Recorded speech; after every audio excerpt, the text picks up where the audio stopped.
Thank you so much. I just want to test the speaker first, okay? So let me just set up this for around 2 minutes and wait for maybe some of the students. After 2 minutes, we'll start the class.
All right.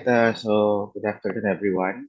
So uh, thank you for all the students who are here to listen and to attend our class at this very moment. So uh, we don't have, wala pa naman tayong international student here, no? Titingnan ko lang yung oras, yung mga students. So habang uh, waiting tayo sa ibang students, so pray muna tayo. No? Let's pray. Great God, loving Heavenly Father, we would like to thank you for your goodness, faithfulness. We praise you. We worship you at this time. We thank you, dear Father, na hindi mo kami pinababayaan at gayon din ng mga mag-aaral na ito ay binigyan niyo, Panginoon, na pagkakataon upang sila makapag-aral na sa patungkol sa biblical hermeneutics. Aming panalangin, O Panginoon, na sa aming po pag-aaralan sa oras na ito, maitatak po ito sa aming puso at isipan at maitaas lamang po namin ang inyong pangalan sa pangalan ni Jesus. So, sa mga nagtatanong bakit nauna ako, so kinuha ko muna ang schedule ng 12 to 1 para agrita dahil ako ay merong mamayang importanteng biyahe. So, yan, kasalukuyan kasi nasa Pilipinas ako sa mga estudyante nandirito. So, na-maximize ko, na-utilize ko na yung panahon na nandirito ako. So,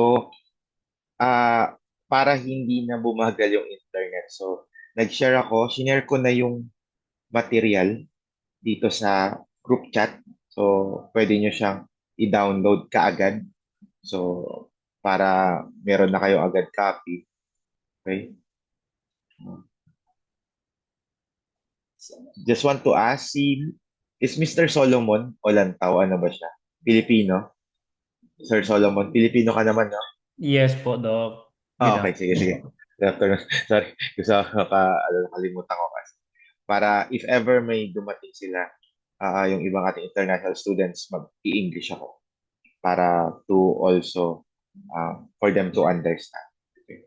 Thank you so much. So, yung pag-aaralan natin ngayong hapon na to, o tanghali na to, ay actually, napag-aralan na siya sa mga naging student ko nung sa SLG 200. Yun ay about sa canonization of the scripture. Pero maybe may ilan dito na hindi naka-attend ng SLG 200. So, dito naman sa hermeneutics, Introduction to Biblical Hermeneutics, ay kasama to. Hindi mawawala yung canon pagdating doon sa hermeneutics, kahit na doon sa comprehensive review, ng scripture. So, kaya almost same lang siya. Pero iba't ibang kasing subject, kailangan maintindihan yung canon ng scripture. So, allow me to share sa inyo ngayong tanghali yung material natin na sa mga hindi pa po nakakuha ng material, nilagay ko na po agad ito sa ano ha,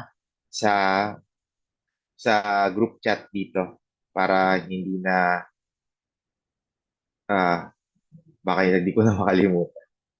Okay. Yan. So, habang nag-share ako, no? So, nakikita nyo naman yung screen. Kita nyo naman yung screen, no? Yes, Doc. Nakita nyo yung screen. Okay. So, para hindi rin mabagal yung approach, i-off ko lang yung video ko para makita ninyo. Okay. So, ang topic natin ngayong hapon is the biblical canon. So, the understanding the origin, process, and authority of sacred scripture. So, napakalagang malaman natin ito para maintindihan natin pagdating sa hermeneutics. Okay? Yung hermeneutics again ay art of interpreting the scripture. So, yung book natin na ginamit dito ay kay George Reed, Understanding Scripture. Kung alam niyo yung book na yun, no, yung parang maliit na book, yung Understanding Scripture. Pag nag-aral ka ng theology sa ating mga Adventist school, merong book na yun. Merong book na din. So, sinare ko na naman to sa group chat para makita nyo yung ano. So, ito yung version ni George Reed, sa ating scholar, isang Christian scholar ng Biblical Research Institute ng 2005. So, ngayong tanghali, so, pag-aaralan natin yung tinatawag na mga ilang mga context and definition pagdating dito sa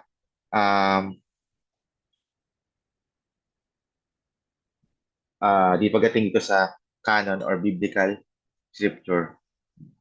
So, ang context nito, so i-examine natin yung textual preservation ng New Testament. I-establish natin paano yung historical community recognize God's authoritative word.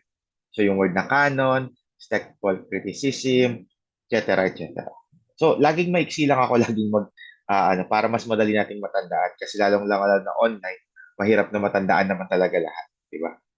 So, dito, uh, i-evaluate natin kung ano ba yung canon sa iba't ibang denomination. So, iba't ibang Christian denomination.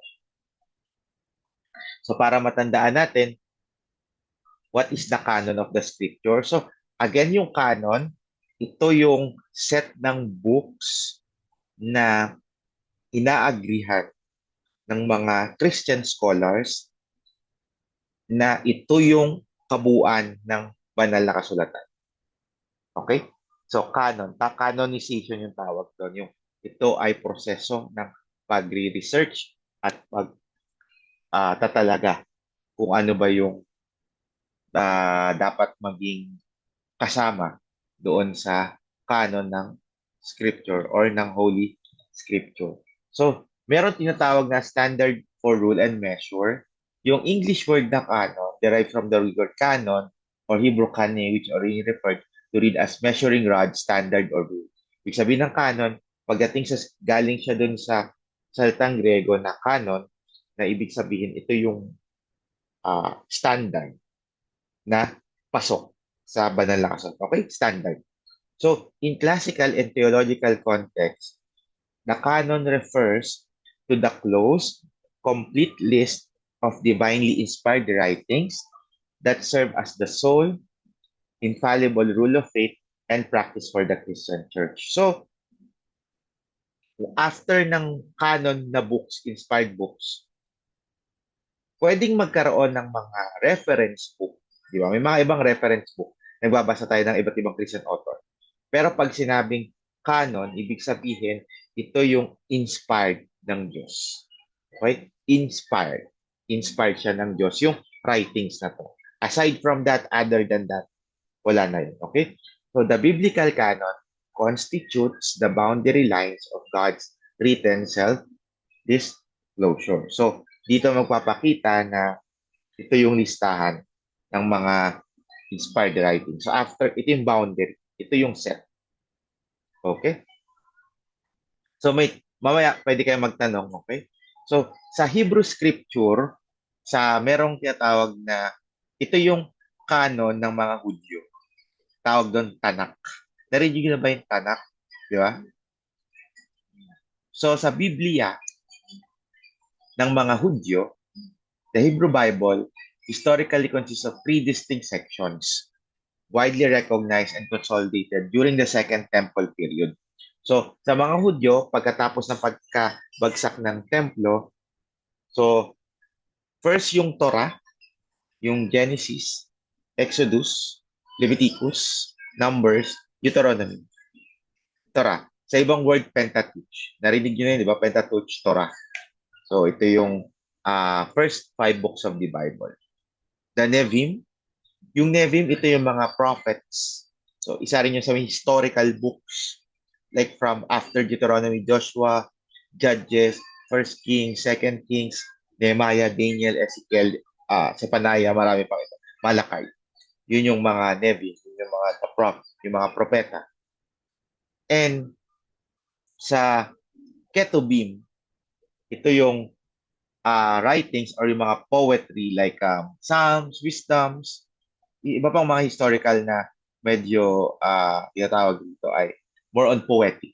Like Proverbs, Song of Solomon, and many, si Job. So, Jesus confirmed, so this exact division. So, sa Luke 24:44, malam naman natin sa New Testament na pinoportray or ina-affirm ni Jesus na yung mga nakasulat sa Old Testament ay salita ng Diyos. Okay? So, pero dito sa mga Hudyo, wala silang Old Testament. Okay? Hindi kasama sa canon nila yung New Testament. Marami naman mga Hudyo, hindi naman kasi naniniwala ilan dun kay Jesus as Messiah. Until now, yung mga Hudyo, may ilan pa rin naghihintay pa rin sa Messiah. Okay? Kaya, pagbabasahin mo yung Luke 24:44, sabi doon, then he said to them, these are my words that I spoke to you while I was still with you, that everything written about me in the law of Moses and the prophets and the Psalms must be fulfilled. So the 45, then he opened their minds to understand the scriptures. So, nung si Jesus nasa Sabat, nagbasa siya dun sa mga synagogue, yung Tanakh, yung kanilang reference. Ito yung pero sa mga Hudyo, after ng Old Testament, wala na yan. Okay? Ito yung canon ng mga Hudyo. Pero sa Hebrew, dahil nga tayo rin as Christians, we also believe na part ito, yung Old Testament. At may tinatawag na Apocrypha or Deuterocanonical. Napag-aralan to sa SLG 200 last time na aside from 66 books ng na canon, meron pang mga additional na idinagdag yung Catholic Church. So the books apocrypha or Deuterocanon, canonical tawag doon, sa mga tayo as Protestants, ibig sabihin outside the Catholic Church, the Protestants do not claim na inspired yon, na hindi yun inspired. Like, some explicitly disclaim containing prophetic authority na hindi naniwala na First, Second Maccabees, Tobit, Judith, hindi siya part ng Apocrypha.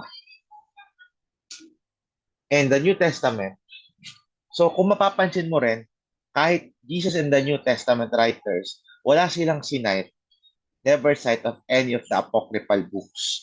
Yung mga idinagdag ng Catholic Church ay walang dinagdag. Base dito sa lecture natin ngayon. Despite quoting the Old Testament hundreds of times. So, ilang beses binanggit ni Jesus yung nasa Old Testament, the Law of Moses, kahit sila Paul, pero never silang sinite yung mga nasa Apocrypha or Deuterocanonical books. And there are also some doctrinal errors that contain the historical errors support teachings that contradict canonical scripture.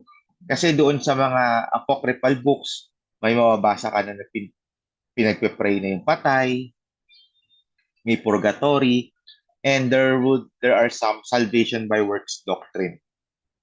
Okay? So, ibig sabihin ng salvation by works, maliligtas ka sa gawa mo at hindi sa pananampalataya. Okay? So, there are some claims about these things. That's why marami ang naniniwala na hindi dapat kasama, hindi siya part ng canon ng scripture. So, the New Testament canon, so the early church did not declare books divine at whim. So, nung nagsimula yung canon, they identified books already vibrating with apostolic authority under 4 criteria. So, yung New Testament, dito nakabase paano na isama to sa canon. First one is apostolicity.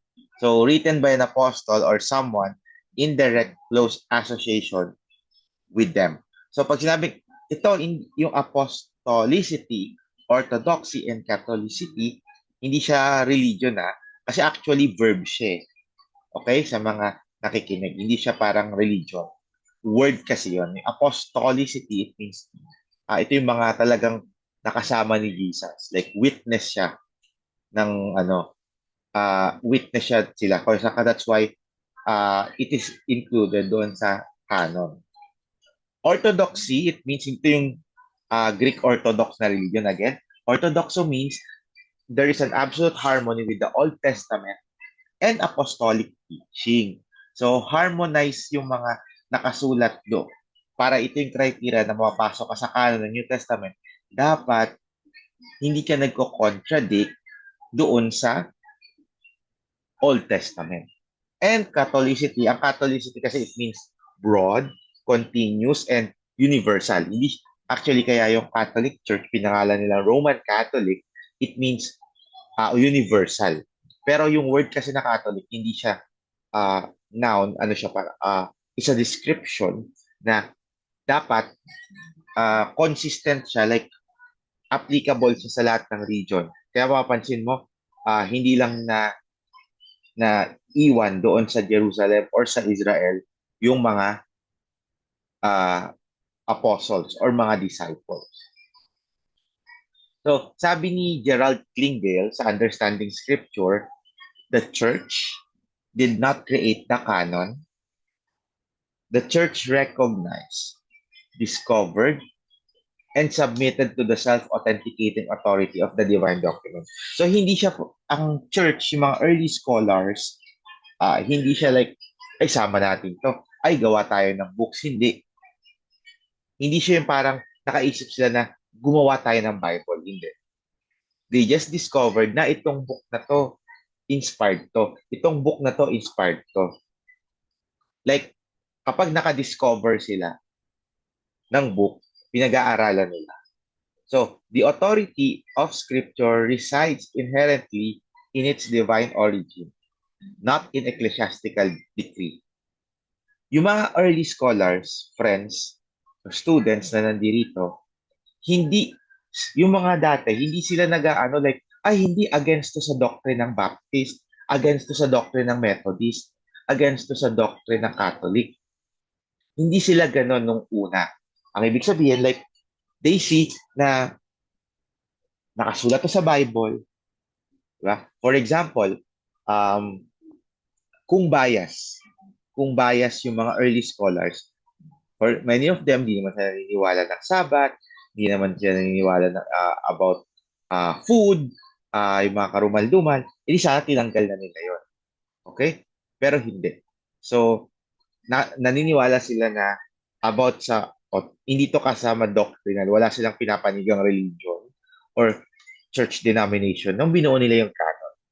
Okay? It merely recognized what God's people have already verified as inspired. As inspired. Ay, good noon time on Filipina. Okay?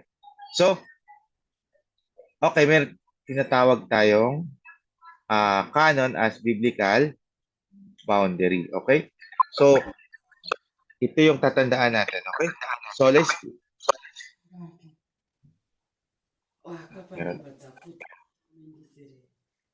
Okay, so I think Brighton is here, so I'll speak in English now. Okay?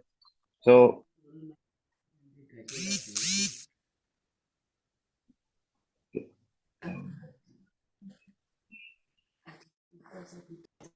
I think there's a... Okay, good. Thank you. So, for the sake of those who just entered the chat, so allow me to share again on this chat group the lesson, okay? For me not to forget it again. Okay? So, I shared it on the group chat. I hope you can see and save, okay? So, the canon as hermeneutical boundary. So, sola scriptura means scripture alone. Ibig sabihin, the meaning of sola scriptura means the Bible and the Bible alone, because the canon is complete. Scripture remains the ultimate, final norm of truth. So, no human tradition, reason, or church council can stand equal or superior to the canonical text. So, there's no such thing as any church, any religious denomination should decide that it should be canon or not.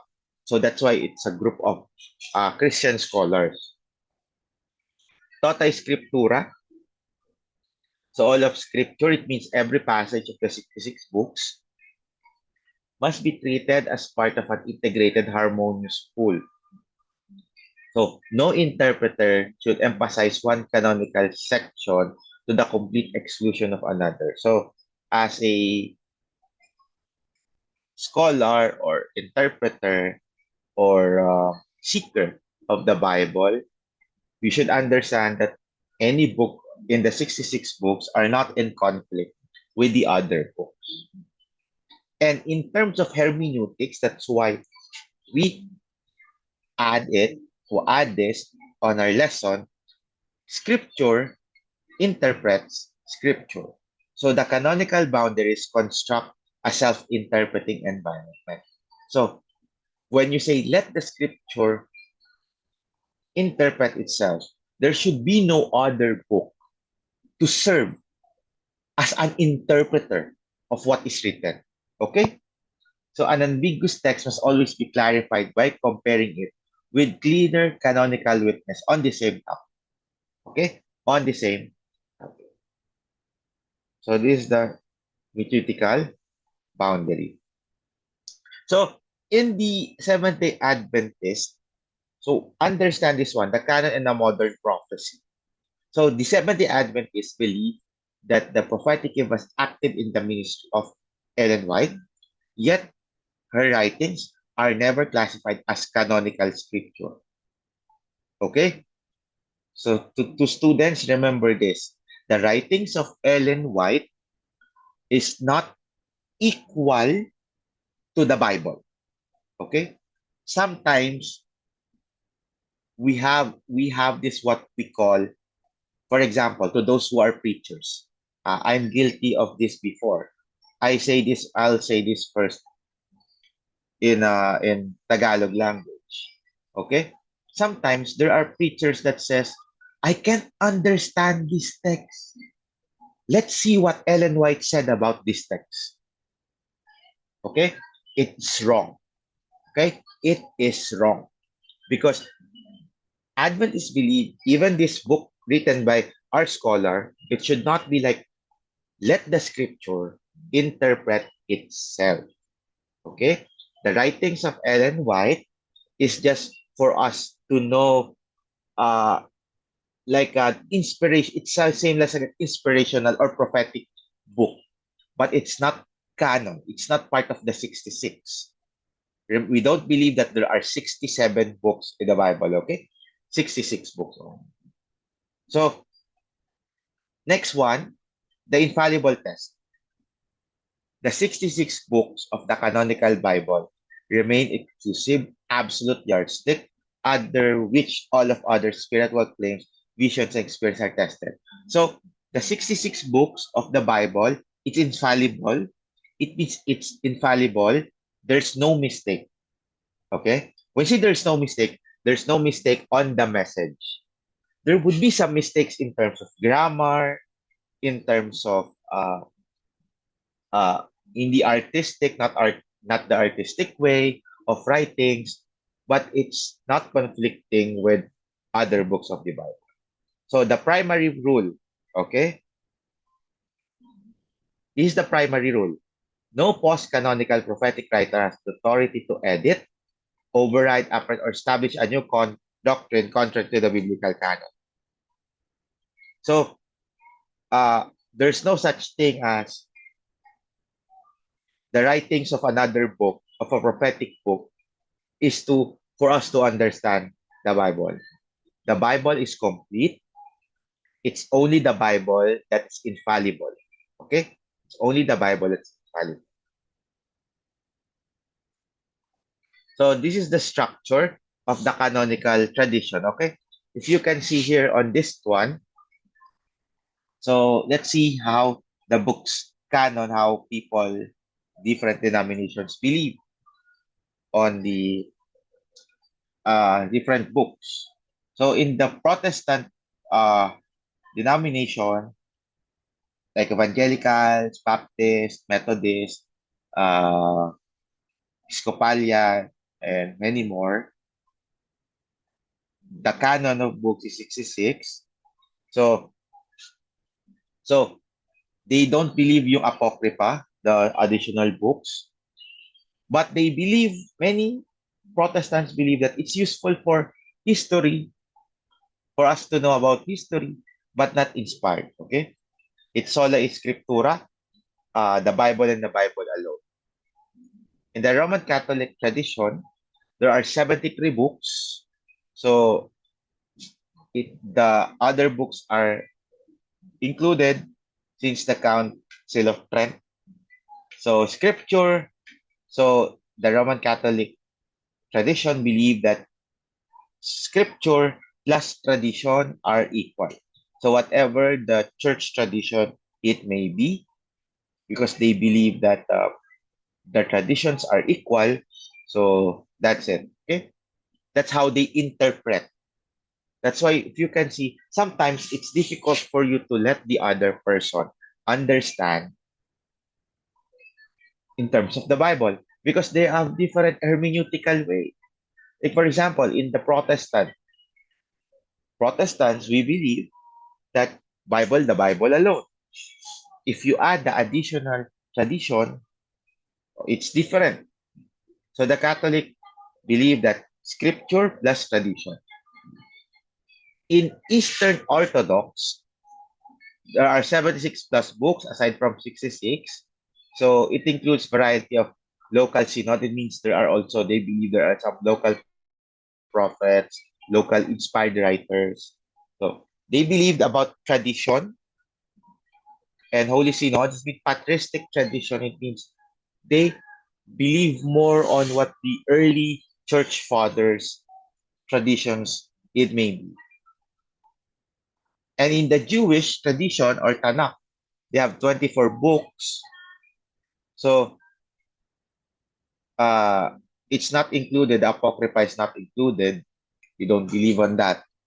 So the hermeneutical authority of the Jewish are Torah, the prophets, and the oral tradition. Like the because they believe the Jewish, the Levites, so this how they interpret.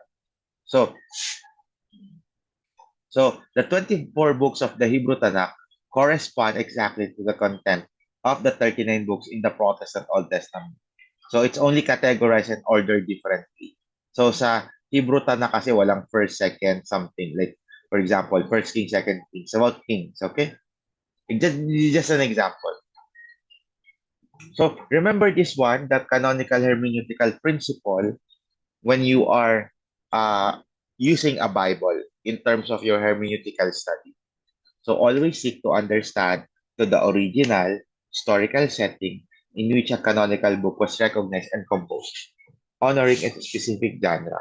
So always remember what is the context, what's the background, what's happening when the writer wrote that specific text. So it's progressive revelation. It observed how God's plan unfold progressively. So from the Old and New Testament, so God's plan of redemption portrays, it expresses throughout the Old and New Testament, but there's no contradiction in the canonical truth. And it should be all from Old and New Testament. Christ should always be the focus. So you view the entire theological grid of the canon through the person, work of the saving grace of Jesus Christ is the living word.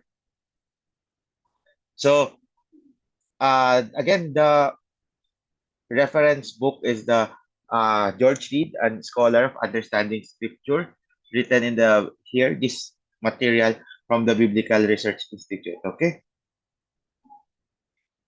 So, is there any questions or you want to add in terms of our hermeneutic subject for this afternoon?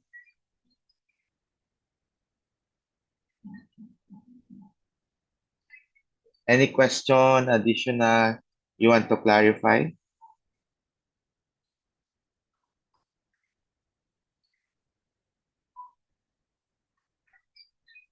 Okay, I think there's none. I think none from the students have any questions. So again, I already shared on the chat the material. Okay, so just save this one. So if there's none, let me pray for you this afternoon. Let's pray. God, loving Father in heaven, we praise you for the time that you help us understand hermeneutics. You help us understand about the canon of the scriptures. I pray, Lord, that the students here will understand the totality, the Bible, that only the Bible can interpret itself, and only you can interpret your word. Allow us, Lord, to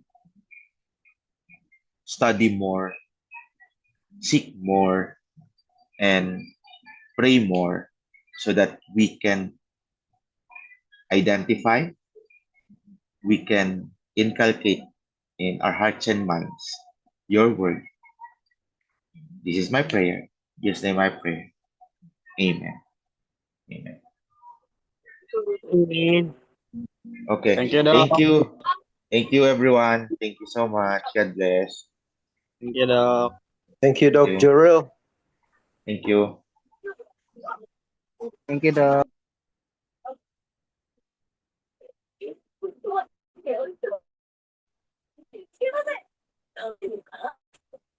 Thank you,